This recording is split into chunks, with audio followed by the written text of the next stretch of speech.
अरे आई आई बर्फ खाई, गर्मी के दिन में बर्फ खाई जाला। आ गई बारे लुलिया के मरद बर्फ वाला।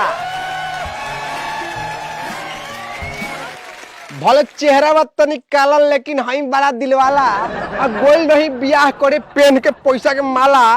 आ दुल्हा बस सुपर सगरो भइल रहे हाला। तो आई लोग खाई लोग, आ गई बा लुलिया के मरद बर्फ बेचे वाला। आई आई भैया। का जी कैसे बा बर्फ? अरे कैसे का बात, 10 20 30 40 50 खैला के बाद हो जाई बुझाकास। कौन चाहिए? अरे पहले ई बताई ना, दिन भर में कितना रुपए कमा लेवे नी? 400-500 कमा लेवे नी कि ना?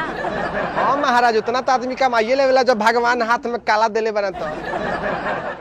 हाँ मुहो तो राउ कले बा।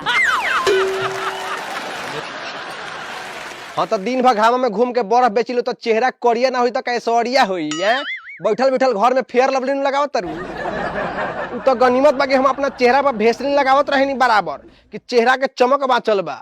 अरे चमकीला चेहरा नु बाजी हमार, लेकिन हम घमंड ना करेंगे ये बात। चमकीला चेहरा बा। हमार सालियो कहली स कि जीजा जी राउर चेहरा जे बा पानी बा चेहरा। अच्छा छोड़ी उ सब, हमहू न अपन मर्दू के बिजनेस लाइन में घुसावल चाहतानी। बाकी का करी, घुसते नहीं खान। मोट बने का? का? अरे महाराज दिमाग से, ये बिजनेस लाइन हो, एमे दिमाग के मोट आदमी घुस ना पावेला। काहे कि एमे बड़ी रिस्क के खेला बा। बुझाता नहीं बात? एमे पैसा तो बा आमदनी, लेकिन रिस्क बहुत बा। अब रउआ हमरे के देख ली, हम मेडिकल लाइन में रही। मेडिकल बुझाता, मेडिकल लाइन में हम मेडिकल लाइन से जे बा इस्तीफा दे के बिजनेस ज्वाइन करके बर्फ बेचे लगली। अब ऐसे समझ जाए। का मेडिकल लाइन में डॉक्टर रही का? अरे डॉक्टर ना रही तो डॉक्टर से कमो ना कहाइयो करा। डॉक्टरों से बेसी लोग हमरा के मानत रहे। का करत रही जी? हिंग बटिंग बेचत रही। हाँ, हाथरस के मशहूर वैद्य नमूना प्रसाद के हिंग बटिंग बेचत रही। बुझ जाए कि पेट ढबढबाव चाहे कान खजुआव, सब रोग के एक इलाज हिंग बटिंग। हाथरस के मशहूर वैद्य नमूना प्रसाद के हिंग बटिंग बेचत रही मेडिकल लाइन में। अब बुझ जाए कि बचाव के ले हिंग बैसाख के करारे। आ जब पैसा मांगे चल जाता लोग दौड़ा दौड़ा के मारे।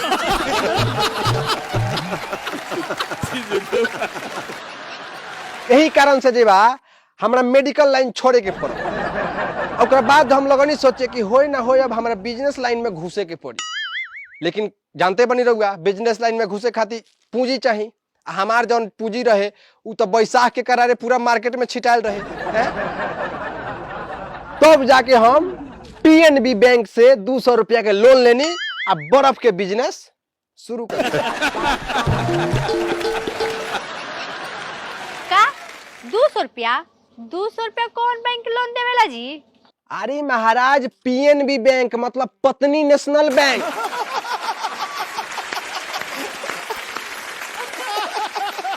अब महाराज हमनी खाती उहे नु बैंक बा। हमनी के तो कमानी सब तारीफ पी के केनहू लिट जाए के बा। लेकिन वही में से जौन जीएसटी कटेला, वही में से आदमी लोन लेके काम चलावो तो जिंदगी ठेलाता। का घर में कौन जीएसटी लगेला जी? अरे महाराज, घर के जीएसटी अलग होला। घर सर्विस टैक्स जौन मेहरारू कटेली सब। अच्छा चली, रउआ तो ठीक लाइन पकड़ लेनी, लेकिन एगो हमार मर्द बानी की बम गोला सरफ बेचतानी। 100 रुपया में 2 किलो 5 गो साबुन फ्री, लेकिन तब वो लोग नहीं खरीदा।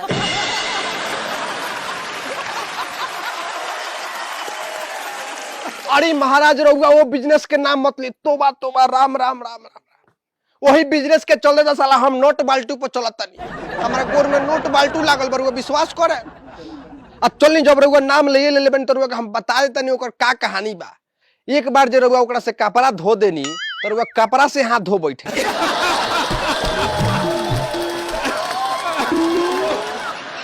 का माने कि कपड़ा फाट जाई।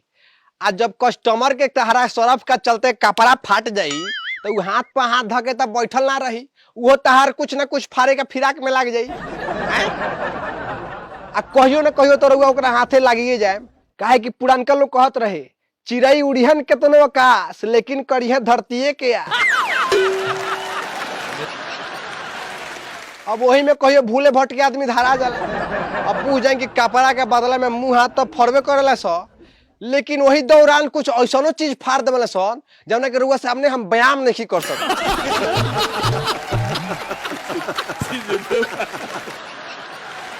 नहीं कर सकत हम का बताई, हमरा याद मत परवाई, दर्द उपट जाई हमरा, पुरवैया बहते बा।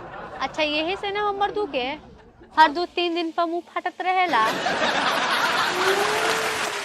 कहेले कि मोटरसाइकिल से गिर गई नहीं हम। अरे महाराज माना करी उनका के, उनकर खाली मुंहे हाथ ना फूटत होई।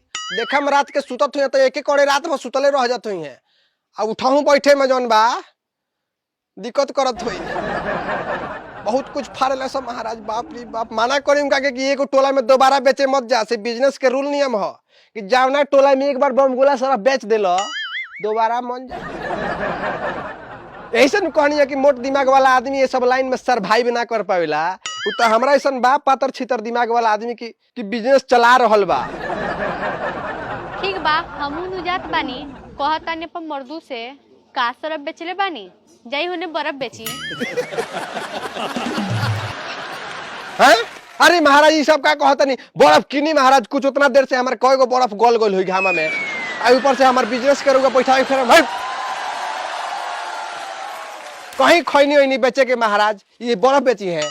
हम 2 पैसा कमाते नहीं तो चैन से कमाए दी लोगन महाराज, जेने देखते ने बिजनेस करी।